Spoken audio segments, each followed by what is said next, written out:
la aldea que vivía sin niños, y la verdad me persigue hasta hoy. Hay cosas que uno ve y nunca puede olvidar, cosas que te persiguen en la oscuridad, que te despiertan a las 3 de la mañana con el corazón golpeando contra las costillas. Esto que voy a contarte no es una leyenda, no es un cuento de terror que escuché en algún foro de internet. Esto me pasó a mí, y cada día que pasa me arrepiento más de haber puesto un pie en ese maldito lugar. Me llamo Andrés, tengo 32 años y hace exactamente 14 meses que llegué a San Julián del Silencio, un pueblo que no aparece en ningún mapa oficial, donde los niños simplemente no existen. Pero antes de comenzar, necesito pedirte algo. Suscríbete a este canal y activa la campanita de notificaciones. Lo que voy a contarte no lo escucharás en ningún otro lugar, y créeme cuando te digo que hay verdades que necesitan ser compartidas, aunque nos aterren. Necesito que más personas sepan lo que realmente sucede en los rincones olvidados de nuestro país. Soy periodista independiente. Bueno, era. Ahora trabajo desde casa, haciendo artículos sobre recetas de cocina y tendencias de moda, cosas seguras que no me quitan el sueño. Pero antes me especializaba en reportajes de investigación. Mi trabajo era encontrar las historias que nadie más quería contar, adentrarme en los lugares donde las autoridades preferían no mirar. Y fue precisamente esa curiosidad la que me llevó hasta San Julián del Silencio. Todo comenzó en una tarde de julio, en un bar de mala muerte en las afueras de Monterrey.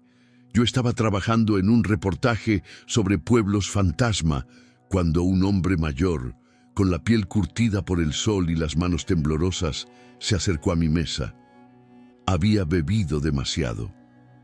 El aliento le olía a tequila barato y tabaco. Se sentó frente a mí sin pedir permiso.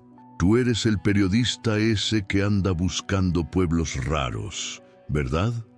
Me dijo con una voz ronca que parecía salir de alguna caverna profunda. Yo asentí, aunque algo en sus ojos me hizo dudar si quería escuchar lo que tenía que decir. Entonces tengo una historia para ti, una que te va a hacer famoso, o que te va a destruir la vida. Depende de qué tan inteligente seas.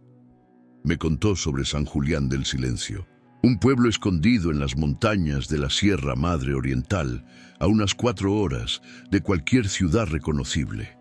Dijo que allí vivían unas 200 personas, tal vez menos, todas adultas, todas mayores de 18 años.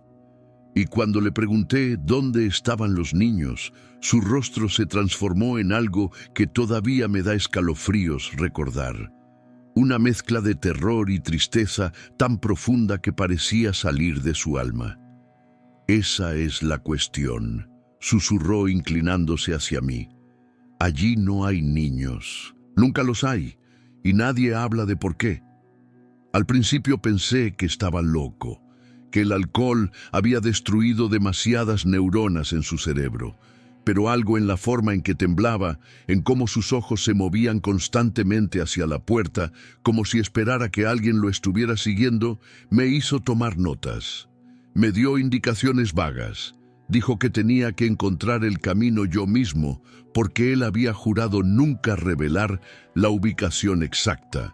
Luego se levantó y se fue, dejando un billete arrugado sobre la mesa y una dirección garabateada en una servilleta manchada de cerveza. Pasé 3 semanas investigando. Busqué en registros oficiales, en archivos históricos, en foros de internet sobre lugares abandonados. San Julián del Silencio no aparecía en ningún lado. Era como si el pueblo no existiera oficialmente. Pero encontré menciones antiguas, referencias en documentos del siglo XIX sobre un asentamiento minero en esa zona. Y en un foro olvidado de internet, alguien había preguntado sobre el pueblo sin niños en la sierra hace más de 10 años. La respuesta había sido: no preguntes sobre ese lugar, no vayas allí. Eso fue suficiente para convencerme. Preparé mi equipo. cámara, grabadora, baterías extra, provisiones para una semana. Le dije a mi editor que iba a investigar pueblos mineros abandonados.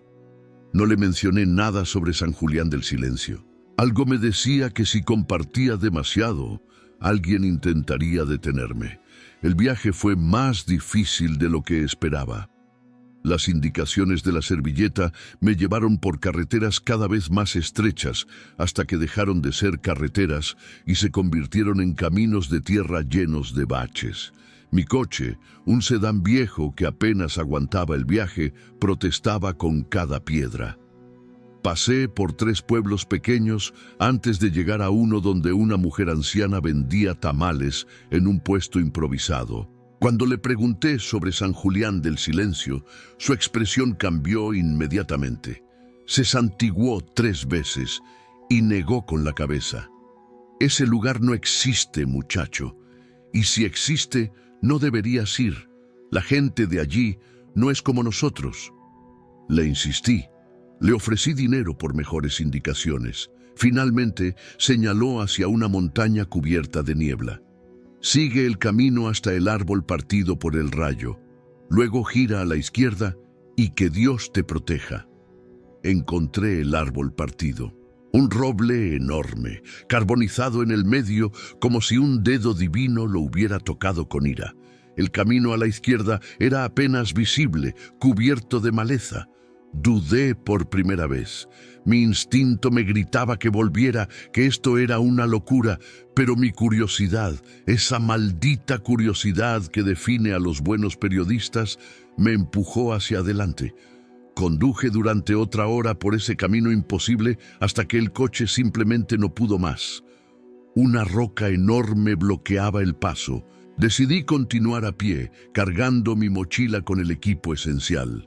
La tarde comenzaba a caer y las sombras entre los árboles se alargaban como dedos hambrientos. Caminé durante 2 horas más.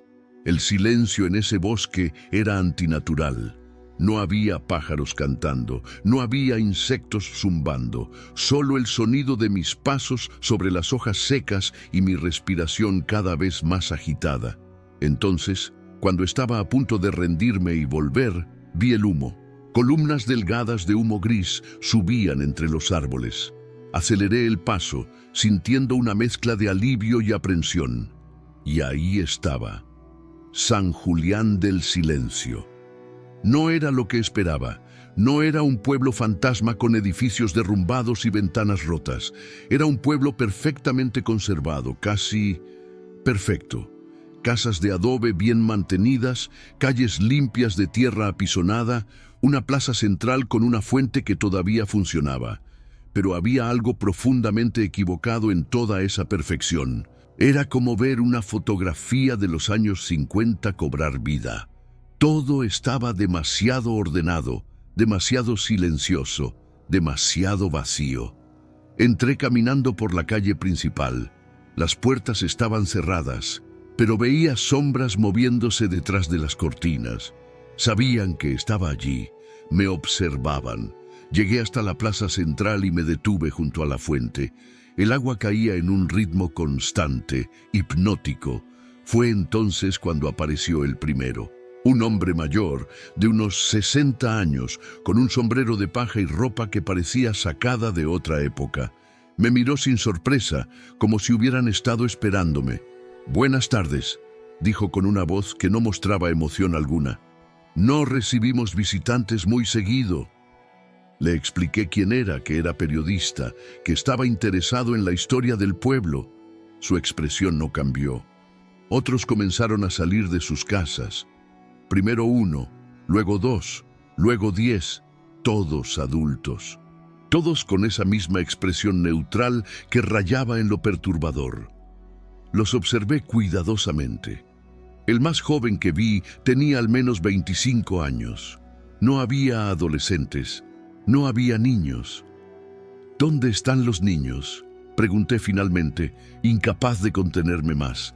El silencio que siguió fue tan denso que podría haberlo cortado con un cuchillo. Los habitantes se miraron entre sí, y por primera vez vi algo en sus rostros. No era miedo exactamente, era más bien resignación. ¿Tú qué habrías hecho en ese momento? ¿Te habrías ido?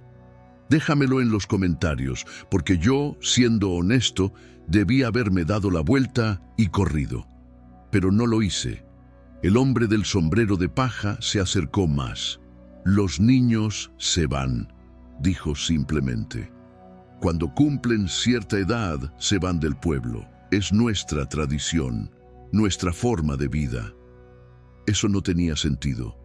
¿Qué tipo de tradición era esa? Le pregunté a dónde iban, por qué se iban, quién los cuidaba.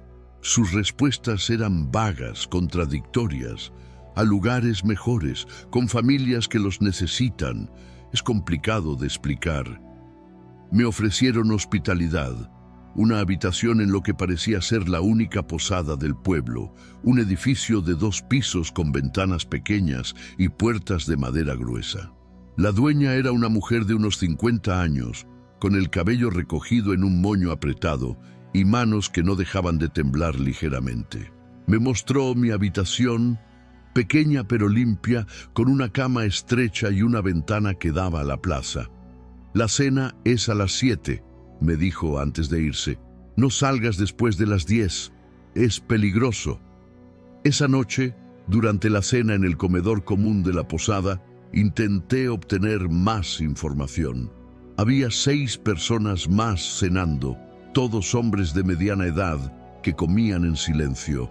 Pregunté sobre la historia del pueblo, sobre cuándo se fundó, sobre las familias que vivían allí. Las respuestas eran mecánicas, como si hubieran sido ensayadas 1000 veces. San Julián del Silencio se fundó en 1852 como un pueblo minero. La mina cerró en 1930. La gente se quedó porque era su hogar. Nada más. Pero cuando pregunté específicamente sobre los niños otra vez, sobre las escuelas, sobre los parques infantiles, el silencio volvió a caer como una losa. Uno de los hombres se levantó bruscamente y salió. Los demás siguieron comiendo como si nada hubiera pasado. Volví a mi habitación con más preguntas que respuestas. Revisé mi equipo, asegurándome de que todo funcionara. Grabé notas de audio sobre mis primeras impresiones. Desde mi ventana observé la plaza.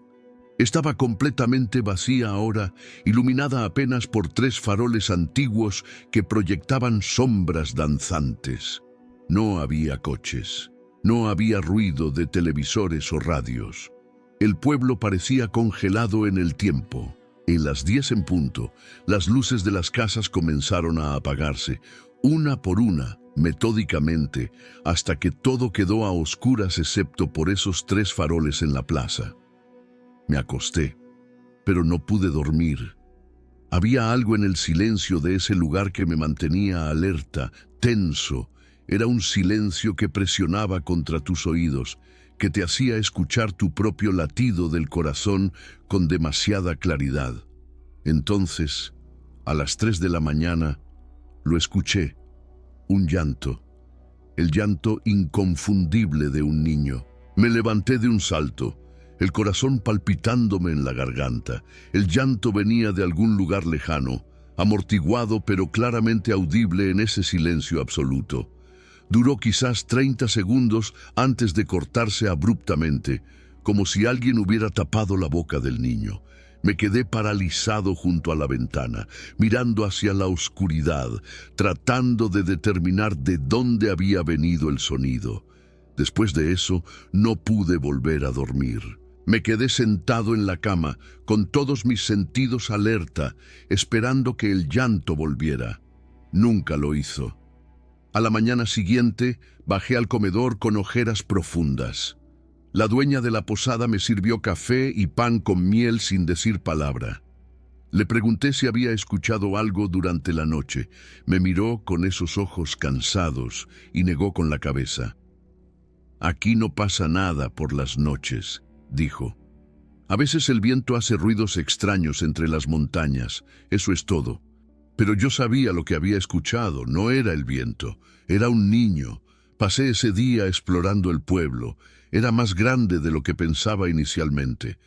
tal vez 50 casas, una iglesia pequeña con la puerta cerrada con candado, una tienda de abarrotes que vendía lo básico, y en las afueras un edificio abandonado que claramente había sido una escuela. Me acerqué a la escuela con cautela. Las ventanas estaban rotas, la puerta colgaba de una bisagra. Entré. El interior estaba cubierto de polvo y telarañas, pero la estructura permanecía intacta. Había 3 aulas con pupitres pequeños todavía alineados en filas, pizarrones con restos de tiza, dibujos infantiles descoloridos en las paredes, mostrando casas y montañas y soles amarillos. En una de las aulas encontré un calendario colgado en la pared. La fecha marcada en rojo era de 1998. Hacía más de 20 años que esa escuela había cerrado. ¿Por qué cerraría una escuela en un pueblo que, según me dijeron, todavía tenía familias viviendo allí? ¿Dónde estudiaban los niños antes de irse? Tomé fotografías de todo, grabé videos. La sensación de estar siendo observado era constante, aunque nunca vi a nadie siguiéndome directamente. En el fondo de una de las aulas encontré algo que me heló la sangre. Una lista de nombres escritos en la pizarra con letra infantil. Nombres de niños, supuse. Había 32 nombres, y junto a cada nombre una fecha. Las fechas iban desde 1995 hasta 1998. Tomé una foto y decidí investigar más. Volví al pueblo y busqué a la persona que parecía más accesible, un hombre de unos 40 años que trabajaba en la tienda de abarrotes. Le mostré la foto de la lista y le pregunté si conocía a alguno de esos niños. Su rostro se puso pálido. Cerró la tienda inmediatamente y me pidió que saliera. «No deberías estar escarbando en cosas viejas», me dijo con voz temblorosa. «Lo que pasó, pasó. No tiene sentido desenterrar el pasado». Le insistí. Le dije que era importante entender la historia del pueblo. Finalmente, después de asegurarme de que nadie más nos escuchaba, me habló en voz baja. «Esos eran los últimos niños del pueblo», susurró. «Los que estaban en la escuela cuando pasó». Le pregunté qué pasó. Se negó a responder directamente, pero me dijo algo que me dejó sin respiración. «Pregúntale al padre Esteban. Él era el cura en ese entonces. Vive en la casa azul al final de la calle principal. Pero ten cuidado, ese hombre ya no es el mismo». Encontré la casa azul al atardecer. Era más grande que las otras, con un pequeño jardín delantero lleno de plantas marchitas. Toqué la puerta con los nudillos. Nadie respondió. Toqué otra vez. Entonces escuché pasos lentos, arrastrándose. La puerta se abrió apenas unos centímetros y un ojo oscuro me observó desde la penumbra interior. «¿Qué quieres?», dijo una voz quebrada, como papel arrugado. Le expliqué que era periodista, que quería entender la historia del pueblo. La puerta se abrió un poco más, revelando a un hombre que debía tener más de 80 años, con el rostro surcado por arrugas profundas y una mirada que había visto demasiado. El padre Esteban. Ya no vestía sotana, solo ropa civil gastada. Me hizo pasar a regañadientes. Su casa olía a humedad y abandono. Montañas de libros se apilaban en cada esquina. Crucifijos colgaban de las paredes, pero muchos estaban al revés, como si hubieran sido colocados con rabia o desesperación. Me senté en un sillón viejo mientras él se dejaba caer en una mecedora que crujió bajo su peso. «Has venido a preguntar sobre los niños», dijo sin que yo dijera nada. «Todos los que llegan aquí preguntan lo mismo. Y todos se van sin entender, realmente». Le mostré la foto de la lista en la pizarra. Sus manos temblaron al verla, cerró los ojos y suspiró profundamente. 32 nombres, 32 almas que nunca debieron. Dios mío, 32. ¿Crees que debí haber presionado más en ese momento? ¿O debí haber respetado su dolor? Cuéntame qué harías tú en los comentarios. Finalmente, después de lo que pareció una eternidad, el padre Esteban comenzó a hablar. Su voz era monótona, como si estuviera recitando algo que había ensayado en su mente miles de veces. San Julián del Silencio no siempre se llamó así. Antes era simplemente San Julián, un pueblo minero como cualquier otro. Había familias, niños jugando en las calles, una escuela llena de vida. Yo era el sacerdote. Bautizaba a los bebés, daba la primera comunión, casaba a las parejas jóvenes. Era un buen lugar para vivir. Se detuvo para servirse un vaso de agua con manos temblorosas. Todo cambió en 1998. Febrero de 1998, para ser exactos. La mina llevaba décadas cerrada, pero algunos hombres decidieron explorarla otra vez. Decían que había vetas que nunca se habían explotado completamente. Querían revivir la economía del pueblo. Yo los bendije antes de que entraran. Les deseé buena suerte. Su voz se quebró. Estuvieron allí abajo durante 4 días. Cuando salieron, algo había cambiado. No lo notamos al principio. Los hombres estaban extraños, callados, pero lo atribuimos al cansancio. Habían trabajado duro, pero esa noche empezó. Me incliné hacia adelante, completamente absorto en su relato. Los niños empezaron a enfermarse. Todos los niños del pueblo, 32 en total, todos entre los 5 y los 14 años. Fiebre alta, convulsiones, pesadillas terribles. Los doctores del pueblo vecino no entendían qué les pasaba. Ningún medicamento funcionaba. Y entonces empezaron a hablar. ¿A hablar?, pregunté. Decían cosas que no deberían saber, secretos de los adultos, cosas que habían pasado hace décadas, historias enterradas.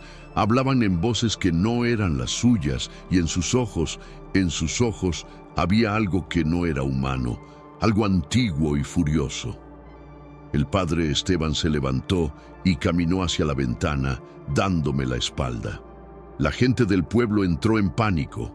Algunos querían llevar a los niños a hospitales más grandes, pero los hombres que habían estado en la mina se negaron.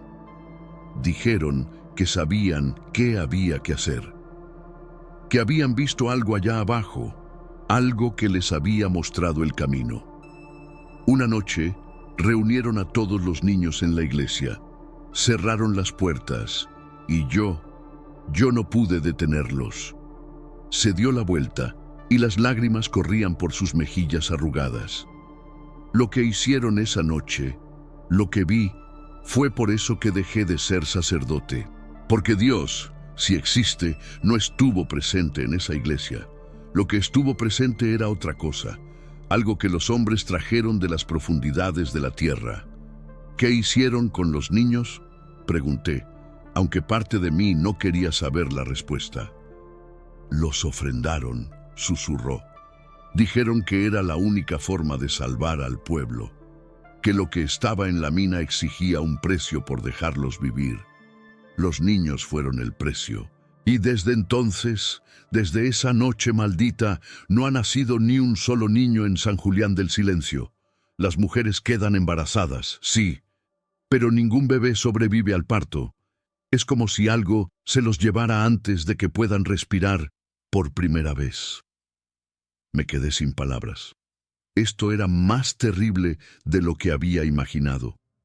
¿Por qué la gente se queda?, logré preguntar. ¿Por qué no se van todos? El padre Esteban soltó una risa amarga. ¿Irse? No podemos. Los que intentan irse nunca llegan muy lejos. Enferman, sufren accidentes o simplemente desaparecen en el camino. Estamos atados a este lugar. Es nuestro castigo por lo que permitimos que pasara. Le pregunté sobre la mina, si todavía estaba abierta. Negó con la cabeza. La sellaron al día siguiente, dinamitaron la entrada, pero yo sé que lo que está allá abajo no necesita una puerta abierta para influir en este mundo. Su presencia se siente en cada rincón de este pueblo. Pasé el resto de la noche en esa casa, escuchando historias terribles. El padre Esteban me contó sobre los gritos que se escuchan algunas noches, gritos de niños que llaman a sus padres. Me habló de las sombras pequeñas que a veces se ven corriendo entre las casas. Me dijo que algunos habitantes del pueblo han enloquecido con los años, incapaces de soportar el peso de lo que hicieron o permitieron. Cuando finalmente me fui, ya era casi medianoche. El pueblo estaba oscuro y silencioso como siempre, pero ahora ese silencio tenía un significado diferente. No era paz, era culpa. Era el peso de 32 vidas robadas, de 32 futuros destruidos. Volví a mi habitación en la posada, pero sabía que no podría dormir. Decidí que partiría al amanecer. Había obtenido mi historia, aunque era mucho más oscura de lo que esperaba. Pero antes de irme, tenía que ver la iglesia. Tenía que ver el lugar donde había ocurrido esa atrocidad. Esperé hasta las 2 de la mañana, cuando estaba seguro de que todos dormían. Salí de la posada con una linterna pequeña y mi cámara. Las calles estaban desiertas, mis pasos sonaban obscenamente fuertes en el silencio absoluto. Llegué a la iglesia y probé la puerta. Todavía estaba cerrada con candado, pero el candado era viejo y oxidado. Lo forcé con una herramienta multiuso que siempre llevaba conmigo. Se rompió con un chasquido metálico que me hizo encogerse. Entré a la iglesia. El interior estaba polvoriento y frío. Los bancos seguían en su lugar, las ventanas con vitrales rotos dejaban pasar la luz de la luna en fragmentos de colores. El altar estaba desnudo, sin cruz, sin velas. Me acerqué lentamente, alumbrando con mi linterna, y entonces vi las manchas oscuras en el suelo de piedra, manchas que habían resistido 20 años de abandono.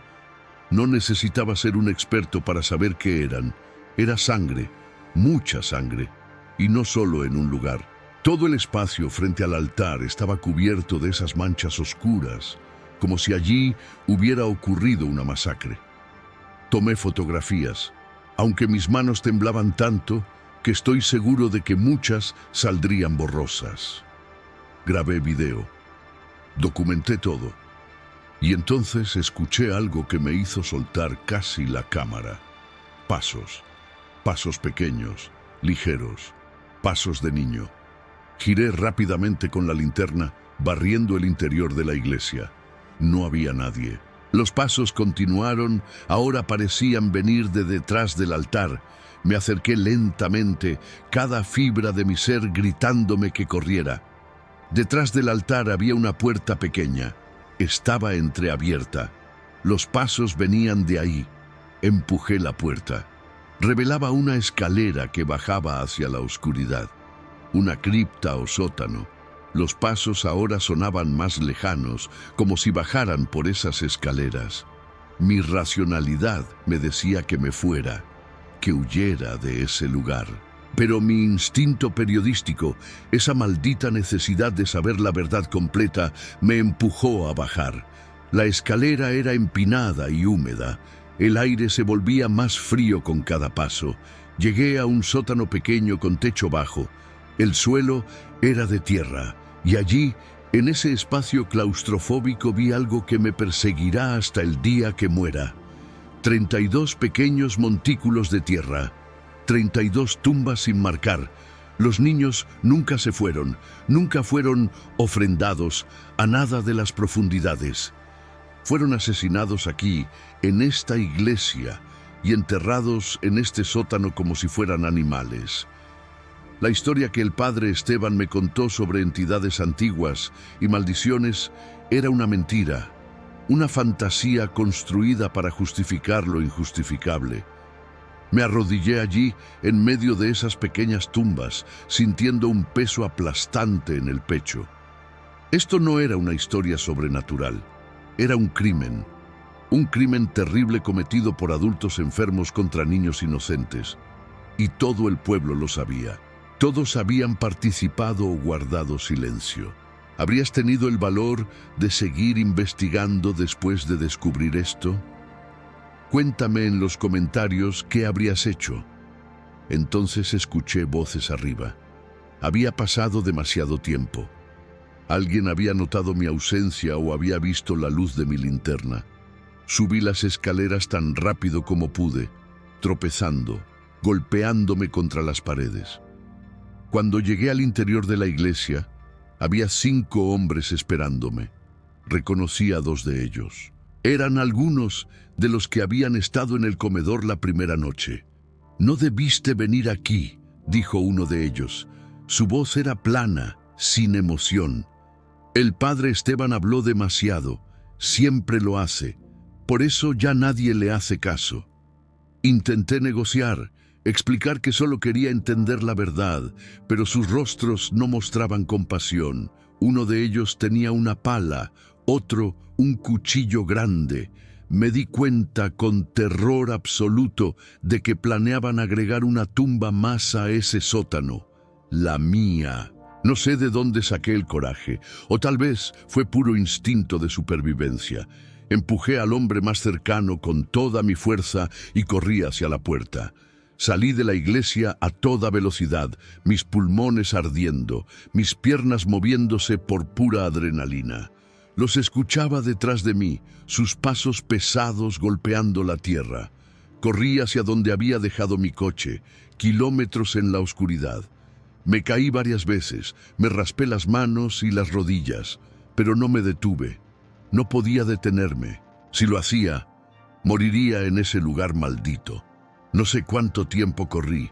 Podría haber sido 1 hora o podría haber sido toda la noche. Finalmente, exhausto y medio delirante, llegué a donde había dejado mi coche. Seguía allí, cubierto de rocío. Entré, metí la llave con manos temblorosas. El motor no arrancó la primera vez, ni la segunda. Los gritos de los hombres se acercaban, podía ver las luces de sus linternas entre los árboles. La tercera vez, el motor rugió a la vida. Retrocedí por ese camino imposible, sin importarme las ramas que arañaban la pintura del coche o las rocas que golpeaban el chasis. Solo quería alejarme de ese pueblo maldito, de esas tumbas pequeñas, de toda esa muerte y secretos. Llegué a la carretera principal cuando el sol comenzaba a salir. No me detuve hasta llegar a la ciudad más cercana. Entré a una gasolinera, compré agua y me senté en el coche temblando durante 1 hora completa. Revisé mi equipo. Todas mis fotografías estaban allí, todos mis videos, toda la evidencia. Conduje directo a Monterrey, fui a la policía, les conté todo, les mostré las fotografías, los videos. Al principio me miraron con escepticismo, pero la evidencia era irrefutable. Organizaron una expedición al pueblo, 3 camionetas con policías estatales y un par de fiscales. Yo los guié hasta donde había estado el camino. Pero cuando llegamos al árbol partido por el rayo, el camino ya no estaba. O más bien, estaba completamente cubierto de maleza, como si llevara décadas sin usarse. Intentamos encontrar otra forma de llegar. Usaron las coordenadas aproximadas que yo les había dado. Buscaron durante 2 días. San Julián del Silencio no estaba allí. No había pueblo, no había casas, no había iglesia, solo bosque denso que, según los expertos, no había sido perturbado en años. Me acusaron de inventar la historia. Dijeron que tal vez había tenido algún episodio psicótico. Las fotografías y videos, argumentaron, podrían haber sido tomados en cualquier lugar. Incluso sugirieron que podría haber problemas legales si continuaba insistiendo en una historia falsa que hacía perder tiempo a las autoridades. Volví a casa destrozado. No mentalmente, solo físicamente. Sabía lo que había visto, sabía lo que había descubierto, pero sin el pueblo, sin poder probar su ubicación, mi historia no era nada, solo palabras. Pasaron meses. Intenté publicar el reportaje en diferentes medios. Todos lo rechazaron. Demasiado fantástico, dijeron, sin verificación suficiente. Uno de los editores me dijo en confianza que había investigado por su cuenta y que San Julián del Silencio era una leyenda urbana que circulaba en internet desde hacía años, que probablemente yo había confundido un sueño o una alucinación con la realidad. Dejé de insistir. Archivé todo el material. Intenté seguir con mi vida, pero las pesadillas nunca se detuvieron. Cada noche veo esas pequeñas tumbas, escucho los pasos de niños que nunca crecerán. Veo los rostros inexpresivos de los habitantes del pueblo, todos cargando el peso de un secreto terrible. Hace 3 meses recibí un sobre sin remitente. Dentro había una fotografía vieja, en blanco y negro. Mostraba la plaza central de San Julián del Silencio, y en esa plaza había niños jugando. Niños sonriendo, niños vivos. La fecha en la parte posterior de la fotografía decía 1997, un año antes de que todo cambiara. Y junto a la fotografía había una nota escrita con letra temblorosa. Reconocí la caligrafía. Era del padre Esteban. La nota decía simplemente: perdón por mentirte. La verdad es peor de lo que te conté. Los niños no están muertos, ojalá lo estuvieran. Lo que les hicieron es mucho peor que la muerte. Y si alguna vez encuentras el camino de regreso, escucharás por qué este pueblo se llama del Silencio. Es porque los niños ya no pueden gritar. No he vuelto a dormir bien desde entonces. Sigo buscando ese camino, sigo intentando encontrar San Julián del Silencio otra vez. No por la historia, no por el reportaje, sino porque necesito saber qué les pasó realmente a esos 32 niños. Necesito saber si puedo hacer algo para ayudarlos, si todavía hay algo que pueda hacerse. Mi editor me pidió que dejara el caso. Mi familia me ruega que lo olvide. Los psicólogos me dicen que debo aceptar que tal vez mi mente me jugó una mala pasada. Pero yo sé lo que vi. Sé lo que descubrí, y lo peor de todo es que a veces, en las noches más silenciosas, cuando estoy a punto de quedarme dormido, escucho pasos pequeños en el pasillo fuera de mi departamento. Pasos que se detienen frente a mi puerta, y una vocecita que susurra: ayúdanos. No sé qué es real y qué no ya. No sé si San Julián del Silencio existe en algún plano de la realidad al que solo pude acceder una vez. No sé si los niños están atrapados en algún tipo de limbo entre la vida y la muerte. Lo único que sé es que la verdad sobre ese pueblo me persigue y seguirá persiguiéndome hasta que encuentre respuestas o hasta que pierda completamente la razón. Si alguna vez, en tus viajes, escuchas sobre un pueblo en las montañas donde no hay niños, te ruego que no vayas. No cometas mi error, porque hay cosas en este mundo que es mejor no descubrir. Hay verdades que te destrozan por dentro, y hay lugares donde el silencio no es ausencia de sonido, sino el eco de gritos que nunca dejaron de resonar.